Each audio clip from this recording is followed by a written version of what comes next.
Hello, in this video, we're going to talk a little bit about transformations of functions.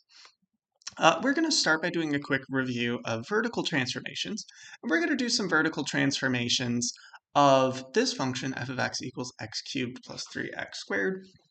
I like this function because it has a few points that are really easy to identify. We have this point here at -3, 0. We have this point up here at -2, 4, and we have this point here at 0, 0. And what's nice about that is that as long as we can kind of locate those points, we should have a relatively easy time transforming this graph. And you know what, just for good measure, we also have this point here at 1, 4. So, okay. So let's do some transformations to this graph. The first thing we want to do is we want to look at what happens if I transform it down 2. So we want to shift it down 2. And that's basically going to say we're going to take all these points and we're going to move them down 2 spaces.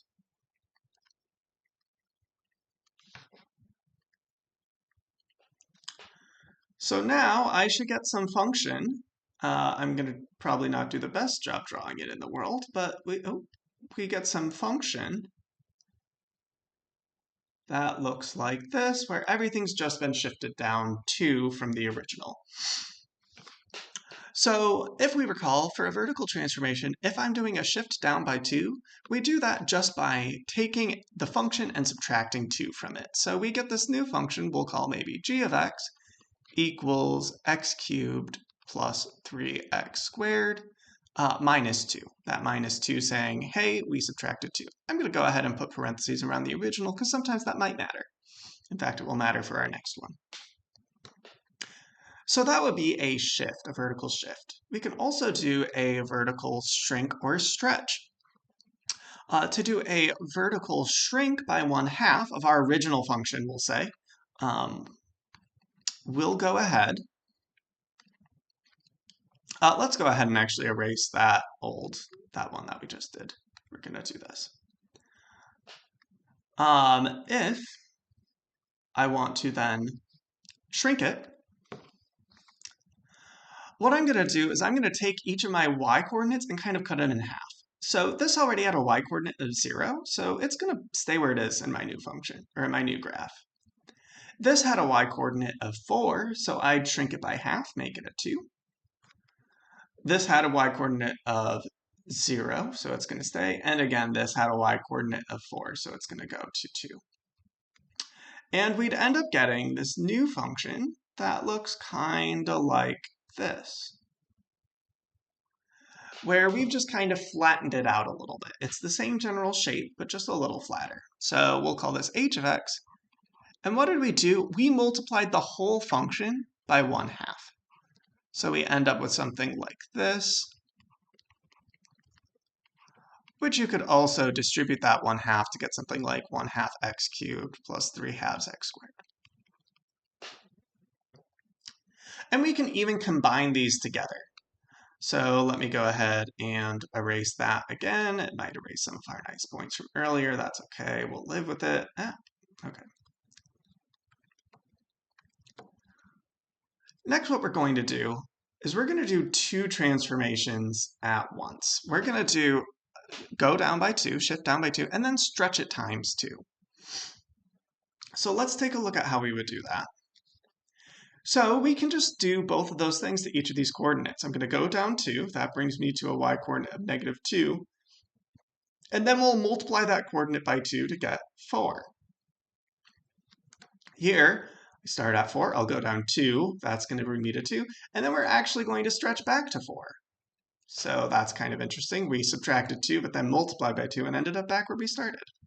Similarly, this one's going to end up with a y-coordinate of -4, and this will have a y-coordinate of +4.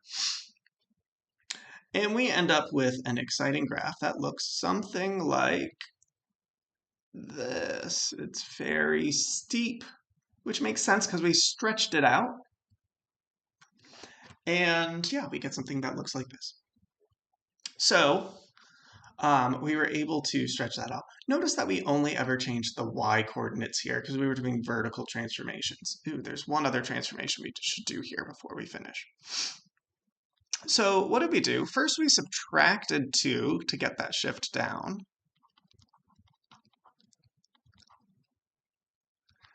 And then what we did is we stretched it by 2. So we really took that whole thing, x cubed plus 3x squared minus 2, and then we multiplied it all by 2. So again, this is another case where you could distribute that 2, and you would get something like, we'll say j of x equals 2x cubed plus 6x squared minus 4. Okay. We're going to do one more transformation, which I should have written up here. That's going to be a vertical reflection.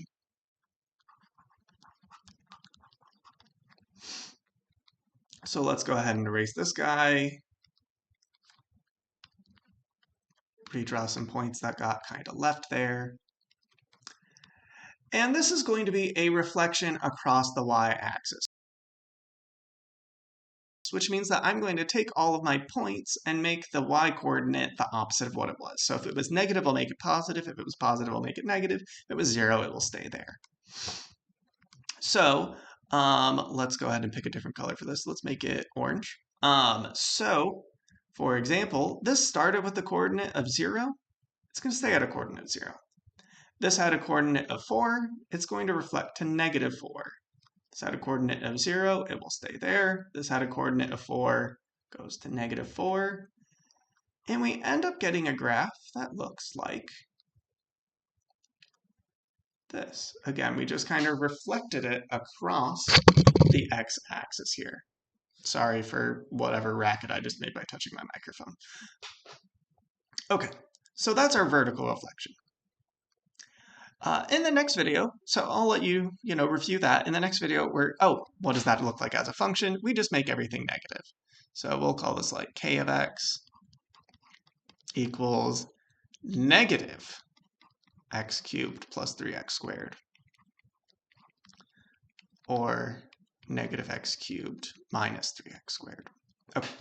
In the next video, we're going to throw in what horizontal transformations look like and then do some examples with those.